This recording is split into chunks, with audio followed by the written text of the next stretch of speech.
کسی نے پوچھا تھا کہ کیا قرآن میں گرامر کی غلطی ممکن ہے؟ نہیں ہو سکتی ہے۔ اصل میں تھوڑا سا شاید یہ سائل کے ذہن میں کچھ وسوسہ پیدا ہوا۔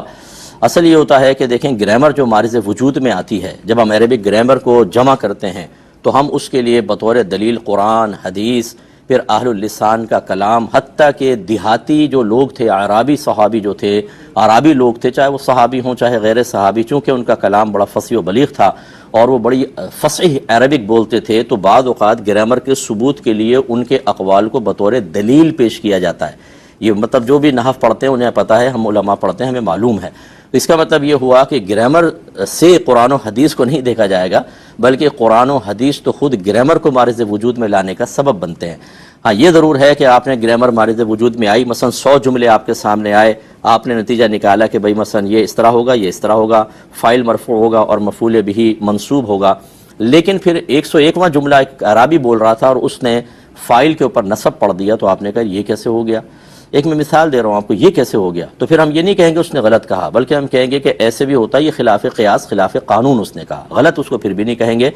اور اس پہ بڑی دلیل یہ ہے کہ اللہ تعالیٰ نے ارشاد فرمایا کہ اِنَّا نَحْنُ نَزَّلْنَا الذِّكْرَ وَإِنَّا لَهُ لَحَافِظُونَ، بے شک ہم نے ہی اس قرآن کو نازل کیا اور بے شک ہم ہی اس کی حفاظت کرنے والے ہیں۔ لہٰذا یہ ہو ہی نہیں سکتا کہ قرآن پاک میں کسی بھی قسم کی کوئی غلطی باقی رہ جائے۔ سب سے پہلے تو میرے آقا صلی اللہ علیہ وسلم جو علوم کا سمندر ہیں کہ تمام علماء اس پر متفق ہیں، کسی مکتب فکر کا اس میں اختلاف نہیں کہ تمام مخلوق سے زیادہ علوم میرے آقا صلی اللہ علیہ وسلم کو عطا کیے گئے، ہر طرح کا علم آپ کے پاس تھا، اور پھر آپ کی صحبت میں رہنے والے صحابہ، اور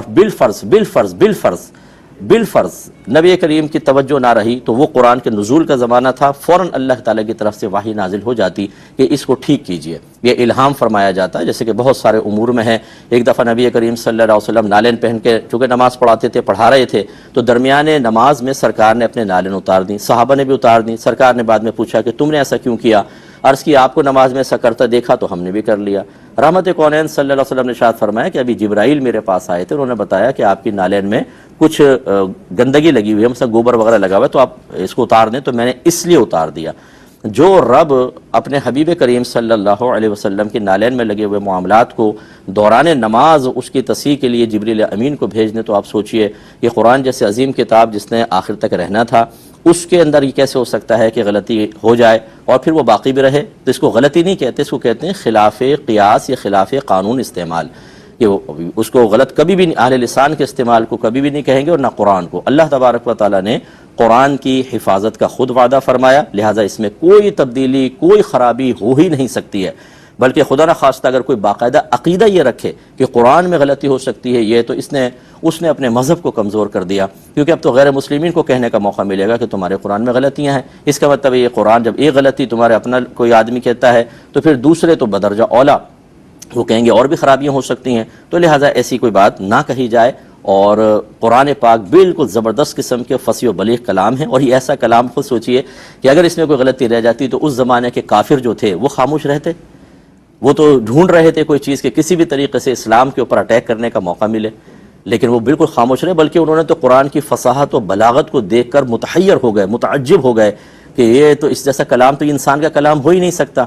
تو اگر معاذ اللہ غلطی ہوتی تو اس قسم کے جملے تو نہ کہتے۔ تو امید ہے کہ آپ بات سمجھ گئے ہوں گے۔ ایک بہن نے جو پوچھا کہ زبانی جب ہم قرآن پڑھ رہے ہوں تو کیا اس میں ترتیب لازم ہے؟ گویا کہ نماز کے علاوہ بھی یہ بالکل یہی فقہا نے فرمایا کہ قرآن کو ترتیب کے ساتھ پڑھا جائے، ریورس الٹی ترتیب سے نہ پڑھا جائے۔ صرف بچوں کے لیے اجازت ہوتی ہے، تعلیم و تعلم کے لیے، جیسے کہ آپ نے دیکھا ہوگا کہ 30واں سپارہ الٹا چھاپا جاتا ہے، وہ اس لیے کہ چھوٹی چھوٹی صورتیں لاسٹ میں تو وہ پہلے آ جائیں، بچے اس کے عادی بنے، پھر بڑی صورتوں کی طرف آئیں، تو تعلیم و تعلم میں گنجائش نکل جاتی ہے۔ ویسے جب آپ تلاوت کریں یا نماز میں پڑھیں تو ترتیب کا لحاظ رکھا جائے۔ یہ کہتے ہیں کہ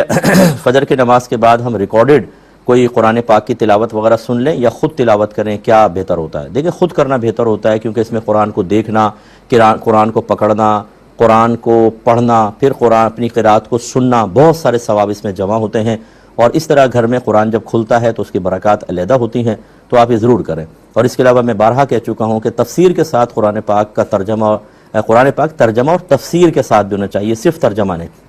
اس کے لیے آپ یوٹیوب پہ جائیں، تدبر قرآن میری تفسیر ہے، جو میں نے یہیں پر کافی پہلے ریکارڈ کرائی تھی ایک ایئر وائی پر، تو وہ آپ سن لیا کریں، روزانہ ایک ایپیسوڈ سن لیں یا آدھا آدھا کر کے 2 دن کے اندر سن لیں تو قرآن فہمی اصل میں بہت ضروری ہے کہ آپ کو قرآن سمجھ میں بھی آئے، تو بہت بہتر ہوگا کہ اس کو آپ سنیں۔ یہ خواتین کو 5 کپڑوں کا کفن دینا فقہا نے سنت قرار دیا ہے، لیکن بعض عورتیں کہتی ہیں بھئی 6 کپڑے دو، اس کو شلوار بھی پہناؤ ورنہ برہنہ جائے گی، تو کیا یہ صحیح ہے؟ دیکھیں، ایسی کوئی بھی بہن مجھے سن رہی ہوں جو شریعت میں اضافے کے بارے میں بات کریں اور بغیر علم کے، میری بہن یہ آپ اچھا کام نہیں کر رہی، آپ اپنے لیے آخرت کی بربادی کا سامان کر رہی ہیں۔ نبی کریم صلی اللہ علیہ وسلم نے ارشاد فرمایا جو بغیر علم کے فتویٰ دے اس پر زمین و آسمان کے فرشتے لعنت کرتے ہیں۔ بھی کوئی آسان چیز نہیں ہوتی ہے، بعض اوقات ہم ایگو ہمارے اندر ہوتی ہے، انانیت، میں جو کہہ رہی ہوں اس کو مانو، میری لاجک مان لو، باقی فقہا سارے بے وقوف تھے معاذ اللہ۔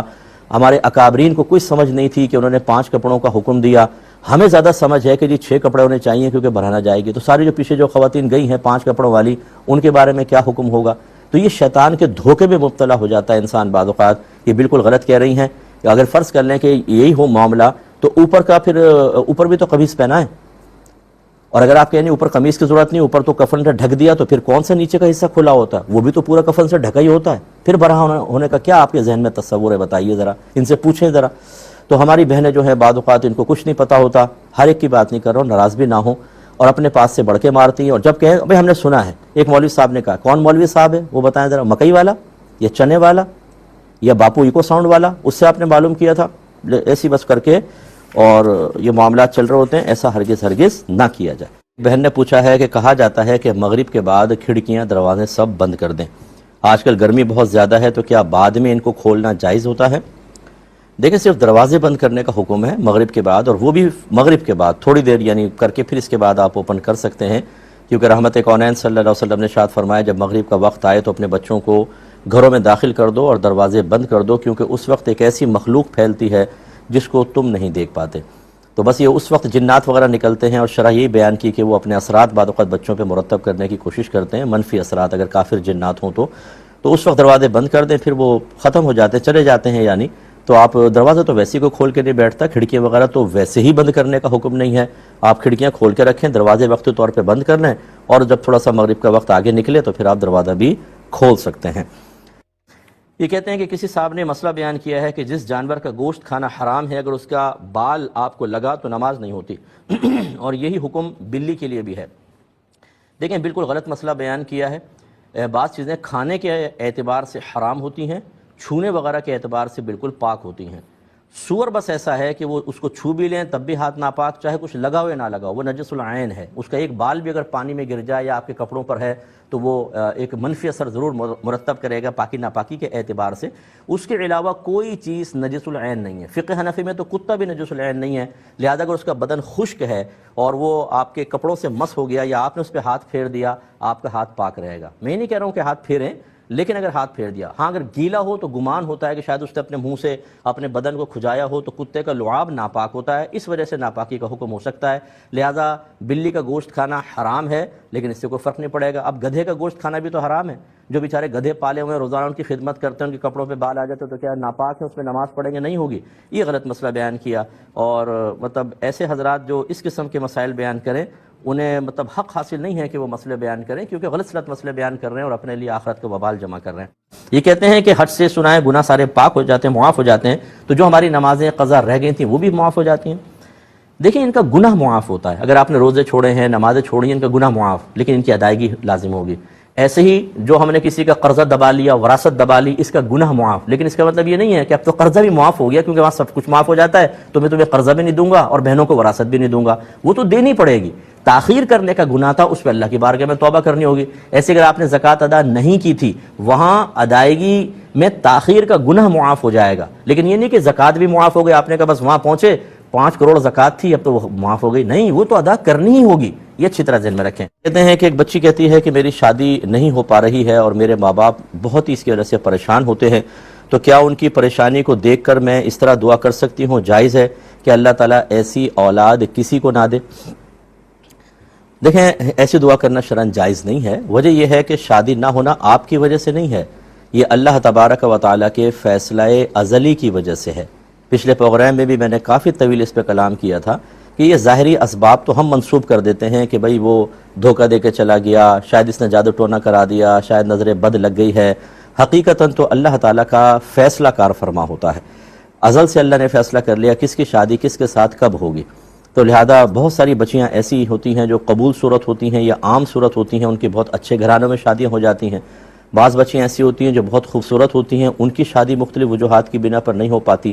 یا ہوتی ہے تو بے جوڑ سی شادی ہوتی ہے، یا جوڑ کی شادی ہوتی ہے لیکن گھر میں آرام اور سکون نہیں ہوتا ہے۔ تو یہ نہیں ہوتا کہ یہ اگر سکون ہے تو کسی لڑکی کا کمال ہے، اور اگر شادی نہیں ہو رہی یہ بے سکونی ہے تو کسی کی نحوست کا یہ تمام معاملہ ہے، نہیں، بلکہ ایک تو شادی ہونا نہ ہونا یہ اللہ کے فیصلہ ازلی پر موقوف ہے، اور اس کے بعد گھر کے حالات کو بہتر رکھنا یا بگاڑنا یہ ہمارے قدرت و اختیار میں بھی ہوتا ہے۔ دین سیکھیں، اس پہ عمل کریں، عفو درگزر کریں، دوسرے کی غلطی کو نظر انداز کریں، اپنی غلطی ہو جائے تو اس کو مانیں، تسلیم کریں، اور معافی مانگنے میں بالکل شرم محسوس نہ کریں۔ اپنے بچوں کے لیے اچھا رول ماڈل بننے کے لیے اچھے انداز سے زندگی گزاریں، قابل رشک زندگی ہوگی تو آپ کو بالکل گلٹ فیل کرنے کی ضرورت نہیں، کوئی خدا نہ خواستہ آپ کی نحوست نہیں ہے، تو اللہ کا ازلی فیصلہ ہے۔ لہٰذا ہم نے پہلے بھی آپ کو کہا جو ہماری یہ بچیاں ہوتی ہیں یہ دنیاوی تعلیم کے بعد اب شادی کے انتظار میں بیٹھی ہوئی ہیں، زندگی کا ایک ہی مقصد بنایا ہوا ہے کہ شادی کرنا، اس کے بعد بچے ہوں گے، گھر کا کام کاج، اس کے بعد وفات۔ ایک اور بھی چیز شامل کر لیں، اپنے دین اور ملک کے لیے کام کریں،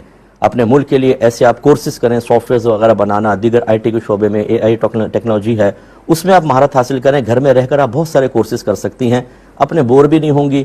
جتنا آپ اکیلی رہیں گی اتنے ڈپریسڈ ہوتی رہیں گی، خود پیسہ کمائیں گی، 50 رشتے تو ویسے چل کر آ جائیں گے۔ اور اس کے علاوہ دین سیکھیں، عالمہ بنیں، مفتیہ بنیں، دین کا کام کریں، شادی بھی ہو جائے گی انشاءاللہ۔ لوگ تو عالمہ بچیوں کو بعض اوقات اچھی جو بعمل تلاش کرتے ہیں، تو یوں مطلب مایوس ہو کر بیٹھنا، اپنے آپ کو کوسنا اور بد دعائیں دینا اور اس طرح کی دعا کرنا یہ صحیح نہیں۔ ہمت کریں اور حالات کا مقابلہ کر کے آگے بڑھیے۔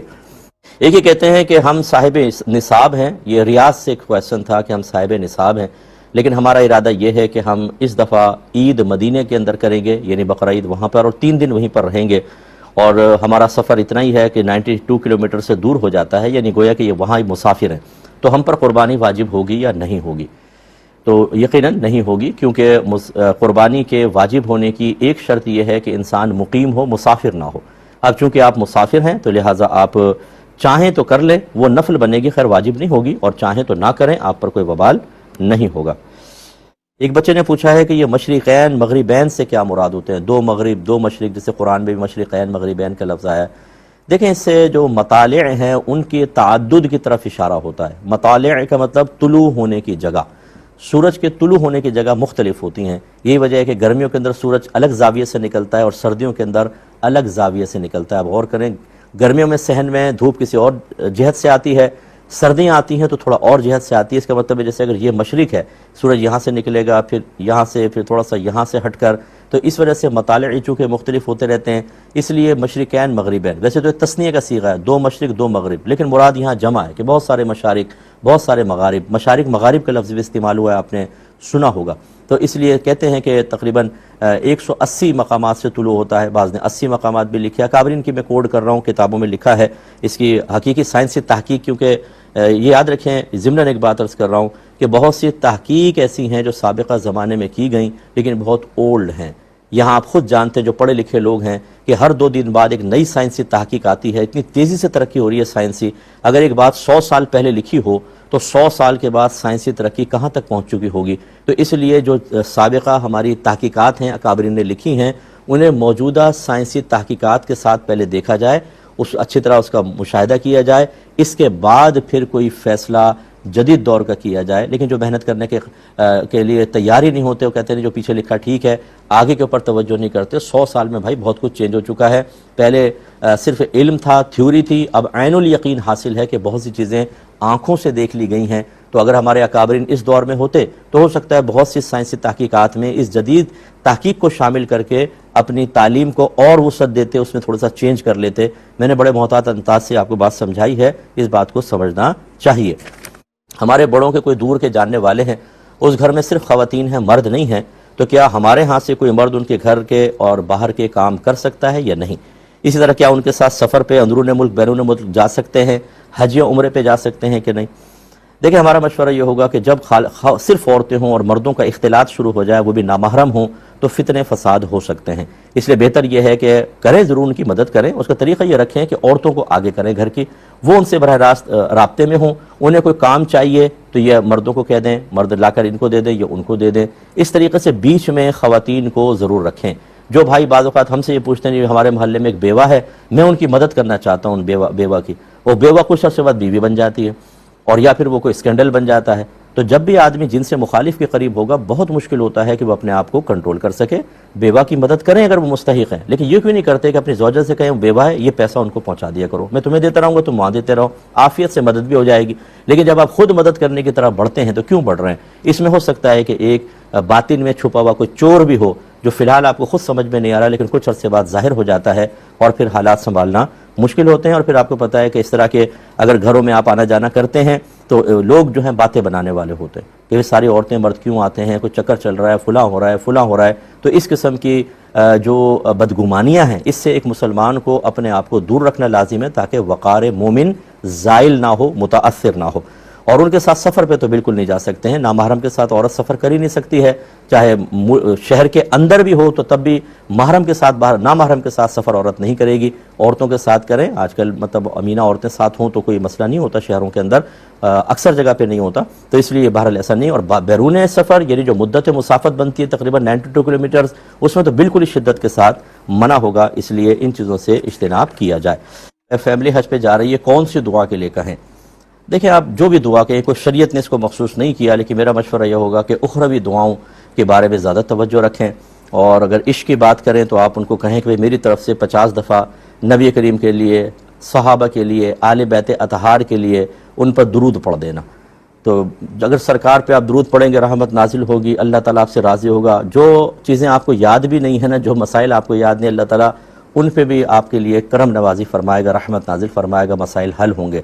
ہم ذاتی مطلب یہ کہ چیزوں پہ توجہ رکھتے ہیں، اور یہ وسائل جو بہت ہی قوی وسائل ہیں ان کی طرف توجہ نہیں کرتے، تو میرا مشورہ ہوگا بیلنس کر لیں، جو آپ کی حاجات ہیں وہ بھی بتائیں، اور یہ کہ ہمارے نبی کریم صلی اللہ علیہ وسلم کے لیے، اہل بیت اطہار صحابہ کے لیے خصوص دعائیں کریں، درود پاک پڑھیں، یہ اچھی چیزیں ہوتی ہیں۔ اور سلام کا بالکل آپ کہہ سکتے ہیں، اس میں کوئی حرج نہیں ہے، سرکار کو سلام بھیجیں، شیخین کریمین کو۔ اور یہ انہوں نے کہا کہ ایسی ویڈیو لگانا جس کے بیک گراؤنڈ میں کوئی میوزک چل رہا ہو یا سانگز چل رہے ہوں تو کیا حکم شرع ہوگا؟ یہ بھی دیکھیں بلا ضرورت سانگ والا تو بالکل نہ کریں، یہ ممنوع ہوگا۔ ہاں اگر کوئی جیسے قومی ترانے ہوتے ہیں بعض اوقات، اور وہ بھی خاص طور پر جنگی حالات کے اندر اسی گنجائش نکل سکتی ہے، ورنہ جو عام قسم کے فحش قسم کے یہ فلمی وہ چیزیں، ان چیزوں سے بچنے کی کوشش کریں۔ بعض اوقات اونلی میوزک ہوتا ہے اور بہت ہی لائٹ قسم کے میوزک ہوتا ہے، یہ تو تقریباً آج ہر قسم کی ویڈیو میں ہوتا ہے۔ اگر کوئی آپ وائلڈ لائف کا کوئی پروگرام دیکھ رہے ہیں اس کے پیچھے بھی بعض اوقات تھوڑا بہت میوزک ڈالتے ہیں، آپ خبریں دیکھنے لگیں اس کے پیچھے بھی ایک میوزک چل رہا ہوتا ہے، بعض اوقات کوئی بھی پروگرام، اس کی گنجائش نکل سکتی ہے کیونکہ یہ تابع ہے، مطبوع نہیں۔ مطبوع سے کہتے ہیں جو مقصود اصلی ہو، اور تابع وہ کہ آپ مقصود اصلی کچھ اور ہے اور وہ ضمناً چیز آ گئی ہے۔ جیسے آپ دیکھ رہے ہوں کہیں پر تو یہ دائیں بائیں کی چیزیں مجھے نظر آ رہی ہیں، اس کا مطلب اگر میں ایک رکشے کی طرف دیکھ رہا ہوں اور یہاں عورت کھڑی ہے، میری نگاہ کے دائرے میں تو آ رہی ہے لیکن میں قابل گرفت نہیں ہوں گا کیونکہ میں دیکھنے کا قصد و ارادہ نہیں ہے۔ تو ایسی اگر کوئی چیز آپ ڈالتے ہیں جس کے بیک گراؤنڈ میں لائٹ سا کوئی میوزک ہوتا ہے تو اس کی گنجائش نکل سکتی ہے، ورنہ یہ سانگز وغیرہ نہ ڈالیں، یہ بہتر ہے۔ میں نے پوچھا تھا کہ ٹانگ پر ٹانگ رکھ کر سونا کیسا ہے؟ جائز ہے۔ یہ جو منع کیا گیا ہے وہ اس صورت میں کہ جب ایسا لباس پہنا ہو کہ ٹانگ پہ ٹانگ رکھ کر، ویسی آپ جاگتی حالت میں بیٹھیں، جاگتی حالت میں ہوں، یا سونے کی کہ ستر ظاہر ہو، وہ منع۔ جیسے تہبند پہننا اور نیچے کچھ نہ پہنا ہو تو اس میں ستر کے چونکہ ظاہر ہونے کا اندیشہ ہے تو ایسی صورتحال کو منع کیا جائے گا، ورنہ بعض اوقات نفسیاتی طور پہ انسان کسی مخصوص پوزیشن میں سکون محسوس کرتا ہے اور گہری نیند آتی ہے تو اس میں شرعاً کوئی حرج نہیں ہے۔ یہ کہتے ہیں کہ انہوں نے 12 تک پڑھ لیا ہے، اب یہ چاہتے ہیں کہ مکمل علم دین سیکھیں،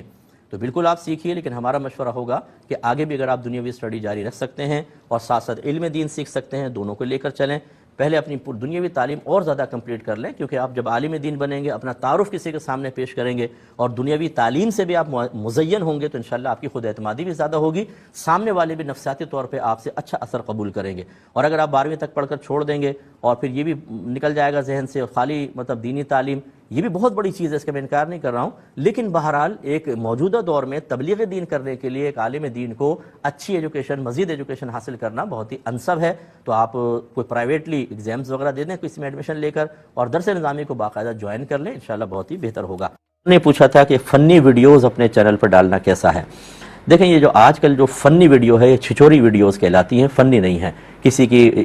زوال عزت کا سامان کرنا، کسی کو ذلیل کرنا، بے عزت کرنا، چہرے کے اوپر ایسے گندے کمنٹس پاس کرنا، حالانکہ اللہ تبارک و تعالی نے چہرے کی بناوٹ کو اپنی جانب منسوب کیا، خاص طور پر کہ ماؤں کے رحموں میں وہی صورت بنانے والا ہے، اگرچہ پوری کائنات کا خالق وہی ہے، اور اس کو چہروں کو گندی چیز کی طرف منسوب کرنا، ان پہ گندے گندے کمنٹس کرنا، لوگوں کو ڈسٹرب کرنا، تنگ کرنا، اس کو ہم فنی ویڈیوز کہہ دیتے ہیں، یا میمیکری کرنا، کسی کا مذاق اڑانا، چاہے وہ پولیٹیشین ہی کیوں نہ ہو۔ کیا وہ انسان نہیں ہوتا؟ کیا اس کے پیچھے اس کی فیملی نہیں ہوتی؟ اس کے بچے اسکول نہیں جاتے؟ کیا ان کو لوگوں کو فیس نہیں کرنا پڑتا؟ ہم اپنے تھوڑے سے مزے کے لیے، اپنے پیسہ کمانے کے لیے اور یہ کر رہے ہوتے ہیں۔ اگر آپ کے والد کی، والدہ کی کوئی اس طرح بنا کر ویڈیوز ڈالے اور ان کو ذلیل اور بے عزت کرے، پھر آپ کی قلبی کیفیت کا عالم کیا ہوگا؟ جس کا آپ کر رہے ہیں وہ بھی کسی کا بھائی ہے، کسی کا بیٹا، کسی کا شوہر، کسی کا بھائی، کسی کی بہن، کیوں کرتے ہیں آپ ایسا؟ تو یہ فنی ویڈیوز وغیرہ جو آپ فنی کہہ رہے ہیں نا، یہ انتہائی غلیظ قسم کی ویڈیوز، اور یہ جو مطلب اس طریقے سے یہ پرینک وغیرہ کر کے اور لوگوں کو کہتے ہیں ہم تو لوگوں کو خوش کر رہے ہیں، تو کیوں نہ پھر آپ کے والدین کو اس طرح ان کا مذاق اڑا کے لوگوں کو خوش کیا جائے، آپ کے بیوی بچوں کا مذاق اڑایا جائے، آپ کے خاندان والوں کا مذاق اڑایا جائے، پھر آپ کی قلبی کیفیت کا عالم کیا ہوگا؟ یہ کس نے کہا کہ ایک حرام چیز سے ایک اچھے مقصد کو حاصل کرنا آپ کے لیے جائز ہو جائے گا؟ لوگوں کو خوش کرنا اچھی چیز ہے، لیکن حرام طریقے سے؟ یہ جو آج آپ یہ ارننگ کر رہے ہیں نا کہ ہم نے گاڑی لے لی، بہت سے ایسے ہوں گے، ہم نے یہ کر لیا، ہمیں وہ کر لیا، اپنی دنیاوی ترقی دکھاتے ہیں، یہ آپ کی دنیاوی ترقی نہیں ہے، آپ کی آخرت کا شدید قسم کا نقصان ہے۔ مجھے یقین ہے کہ میری یہ بات اتنی محبوب نہیں رہے گی، پسند نہیں آئے گی بالکل، کیونکہ جہاں پر ہماری ارننگ کی راہ میں، ہماری دنیاوی جھوٹی عارضی عزتوں کی راہ میں کوئی رکاوٹ بنے، چاہے وہ مذہب اسلام کیوں نہ ہو، ہمیں سب سے برا لگتا ہے، لیکن اگر آپ سمجھیں گے میں آپ کا بہت مخلص ہوں، جو آپ کی ان گندی چیزوں پر حوصلہ افزائی کرتے ہیں وہ آپ کے دوست نہیں ہیں، وہ آپ کے دشمن ہیں، وہ میدان محشر میں آپ کو ظالم کی حیثیت سے بہت سارے سینکڑوں ہزاروں مظلوموں کے سامنے ایک مجرم کی حیثیت سے کھڑا کرنے کے لیے تیار کر رہے ہیں، اور وہاں پہ آپ کی نیکیاں نکال کے ان کے نام اعمال میں ڈالی جائیں گی جس کی آپ نے دل آزاریاں کی ہوں گے۔ اس لیے ایسا ہرگز نہ کریں، اس کو تو میں بالکل منع کروں گا۔